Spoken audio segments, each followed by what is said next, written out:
afternoon. My name is Jin Ye. I'm a senior researcher on Kaspersky Great Team. And I've been working at Kaspersky for over 7 years and been working in malware research and analysis for the past 12 years. So I'm good at malware research engineering and cyber attack investigation. Good to go. Start. Okay. Today, I want to share my research about the dropping elephants attack we have seen in the past years. And over the past 2 years, we captured thousands of samples and extract a large amount of metadata. Within this metadata, performed some statistical analysis and discovered some interesting things. Then my presentation consists of 3 parts. The first part is some statistical conclusions, and secondly, we will see the initial infections commonly used by dropping elephant we have discovered, and some multi-stage samples used in the attack campaigns. So the last about C2 infrastructure. First, we gathered and counted the attack time by day and month. It was clear that there was a peak in October 2021. Unlike most APT group, dropping elephant developed many POC samples. And the compile time and the detection time is just the develop time. So we analyzed the detection time per day. It is known that the attacker may come from Indian subcontinent, so we just shift the time zone to GMT +5. So now we can see the work patterns clear. The developers start working at 9 a.m. And start lunch at 1 p.m. and stop working at 6:30. And then move to the part 2. Let's dive into the samples and reveal more details through reverse engineering. And we start with the 2 most representative initial infection and drill down to the variation of dropping elephants samples. So we see there are 3 different initial infection vectors. First, a document as an exploit office, and second, an IR self-extracting file. The third one is a one-time customized loader.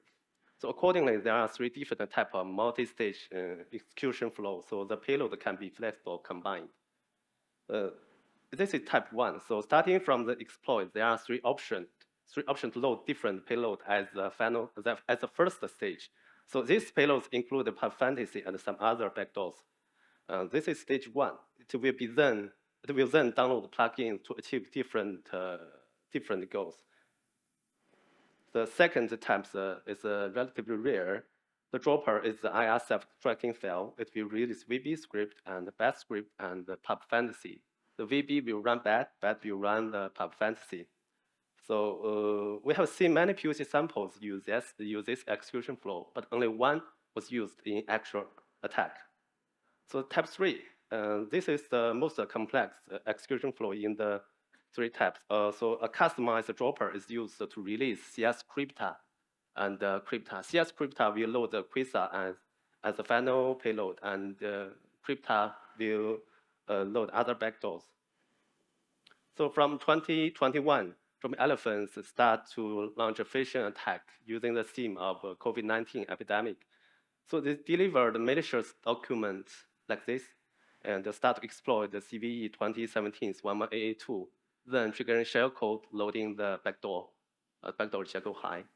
So this is type 3. And the attacker used the female picture as an icon of the exe file to lure the target to click on. And the dropper then extracted the next payload from itself. And in general, dropping elephants attack in the initial stage are more and more flexible. The main function of a crypt loader is to select AV evasion scheme and then decrypt the final payload from the resource section. Then load the final payload through the process hollowing, as we know. So the final payload, we name it Turbo App. It's a brand new backdoor developed in Delphi. So the mini auto-reg, this is a small gadget. The only goal is to help the crypt loader to achieve the persistence. The code logic is simple and straightforward. We have seen 2 variants of this gadget, and this is one of them. It's very simple to create a scheduled task with COM interface. And the Turbo App, this is a brand new backdoor developed in Delphi. In terms of code logic, it's more like a Delphi version of Jekyll High. But there are some similarities with the structure of Bazook's protocol. So it uses RC4 plus base64 to protect the network data. So Pub Fantasy is a kind of backdoor. From Elephant upgraded this tool in recent attack, and the new version of Pub Fantasy has completely dropped the process of passing C2 through that drop, and instead it used the hard-coded C2 in the sample directly. And after successful going online, it created a thread to log in the keyboard input, and just like old version. So next, it will collect the system information, like IP address, username, something like that, and just send a pin request to C2. C2, if the C2 receives the pin, it will return the command. We also discovered that the attacker used the new certificate. Using the email address used in the certificate, we found the website. The website, but we can't tell for sure whether the website is fake or not, because the attacker may have copied a legitimate website.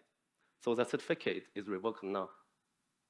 The last one, infrastructure. C2 domain usually registered with name chip, and dropping items use many hosting provider like Dino, Bell Cloud, and Clear. So in addition, use Dino's cloud server, also use cloud's DDoS service in Dino's. So, well, that's a summary report showing the new stuff we have seen in the past year. So we are interested in anything of part of this, please contact me. Maybe we can discover something new, interesting things. So thank you for listening.